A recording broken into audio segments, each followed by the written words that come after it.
Hi everybody, today we're going to talk about critical values and Z alpha over 2. When we calculate averages and proportions, we are often calculating these point estimates based off of a sample of the population. Because we are using a sample, we do not expect the point estimate to be the precise value of the true population parameter. As an example, let's say we wanted to know how much people spent on a vacation. If we wanted to know this answer, we could conduct a survey. Ideally, we would do a random sample to get the results. Let's say the mean from our survey was $625. Remember, different samples will have different means. We want an interval that will include the true population mean. Before we construct our interval, we need to decide how confident we want to be. Generally, we would like to be at least 90% confident in our interval. The confidence level should be given to you when you're doing your homework, quizzes, and other assignments. But in practice, we would have to decide our confidence level and state it as we publish our results. The confidence interval will be a symmetric region of the normal distribution. Larger confidence levels will produce wider intervals, and lower confidence levels will produce more narrow intervals. This particular graph is a 95% confidence interval.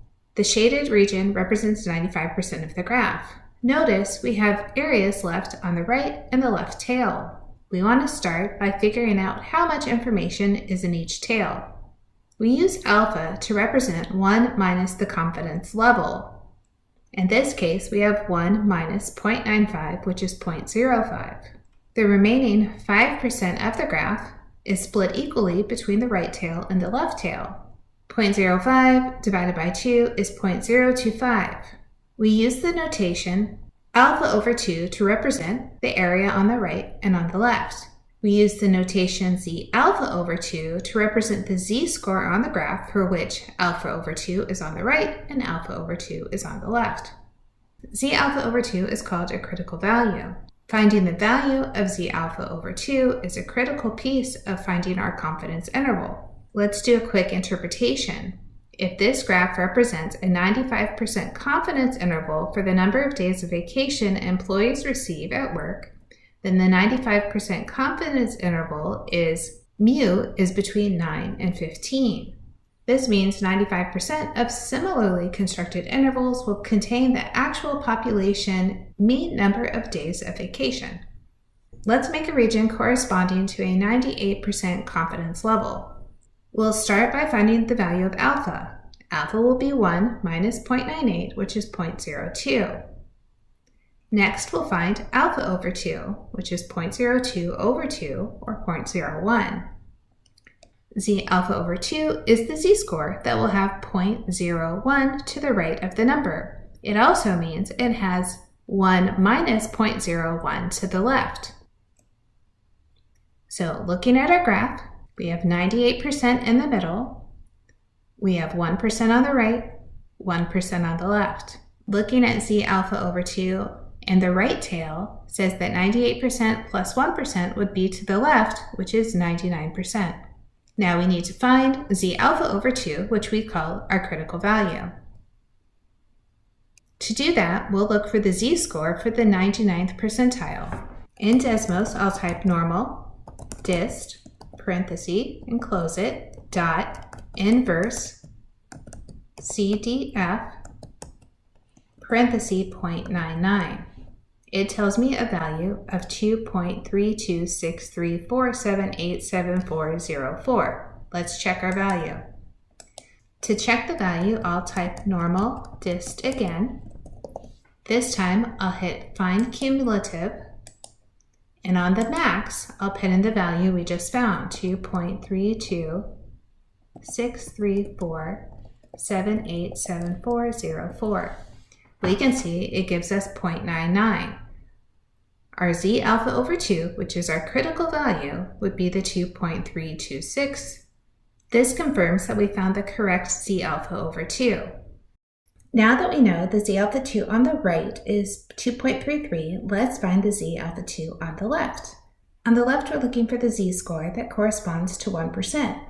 So back in Desmos, we'll type normal, dist, open, close, dot, inverse, CDF, and we'll put in 0.01. It says the z-value is negative 2.3263. Notice our z alpha over 2 values are 2.33 and negative 2.33. This comes from the symmetry of the normal distribution. So anytime we find one z alpha over 2 value, we can find the other one by just attaching a negative sign. Let's try that again, but this time let's use Excel. Let's make a region corresponding to a 88% confidence level. In this case, alpha is 1 minus 0.88, which is 0.12.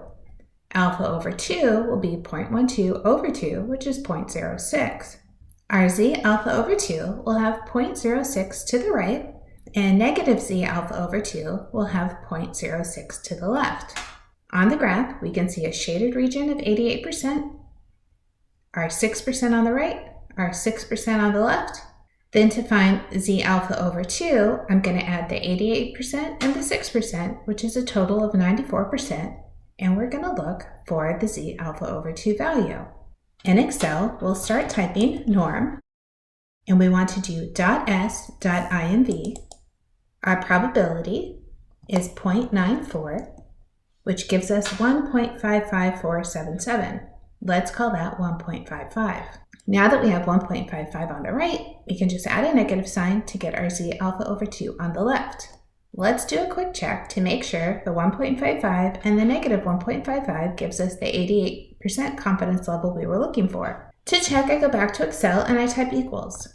As I type norm, I want to grab .s.dist and I'll put in the larger value, which was 1.55. Then true for cumulative. Then I'll subtract norm.s.dist and I'll put the negative 1.55 and then again true. This gives me a value of 0.878858484, which we could easily round to 0.88, showing us that we have the desired value we were looking for.